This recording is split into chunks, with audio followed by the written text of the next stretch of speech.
রাজনীতিতে শেষ কথা বলে কিছু নেই। চমকে যাওয়ার মতো একটি খবর, জামাত সহ ৬টি দলের সাথে আওয়ামী লীগের ঐক্যমত্য প্রতিষ্ঠিত হয়েছে। কি বলবেন? এবং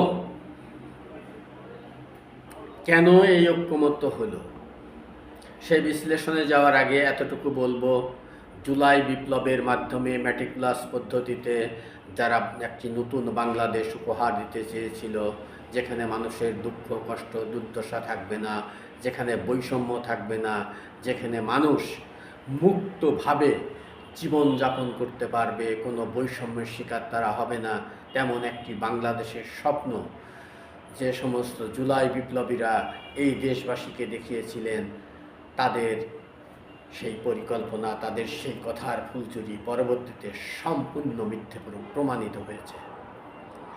দেখা গেছে যে সমন্বয়কের তকমা পরে তারা করেছে চাঁদাবাজি, তারা করেছে নানা রকমের অপকর্ম, তারা করেছে টেন্ডারবাজি, এবং কোনো সমন্বয়কের পিতা পর্যন্ত এই সমস্ত ব্যবসাগুলোর সাথে জড়িয়ে গেছে। হাজার হাজার কোটি টাকার মালিক তারা বনে গেছে। এরকম অভিযোগ আমরা পত্র পত্রিকায় প্রচার মাধ্যমে প্রায়ই পেয়েছি। এখন তারা যে নতুন একটি বাংলাদেশ, সুন্দর একটি বাংলাদেশ বিনির্মাণের যে স্বপ্ন জাতিকে দেখিয়েছিলেন, সেই ক্ষেত্রে তারা সম্পূর্ণরূপে ব্যর্থ হয়েছে।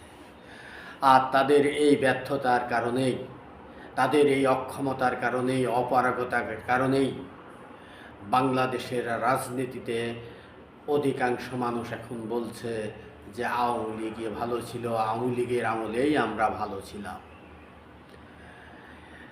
পাশাপাশি এ কথাও সত্য যে বিএনপি নামক দলটিও আওয়ামী লীগ দৃশ্যপট থেকে হারিয়ে যাওয়ার পরে মামলা বাণিজ্য, চাঁদা বাণিজ্য, নানান রকম দমন পীড়ন, উচ্ছেদ, নানান কিছুর সাথে জড়িয়ে তারা তৃণমূলে তাদের যে সহানুভূতিটা জন্ম নিয়েছিল গত 16 বছরে, সেটা তারা হারিয়েছে।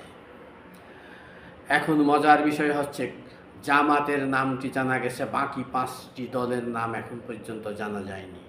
অচিরেই হয়তো সেটা প্রকাশ হবে। বাংলাদেশের রাজনীতিতে একটা বড় ধরনের অঘটন ঘটতে যাচ্ছে, বড় কিছু ঘটতে যাচ্ছে।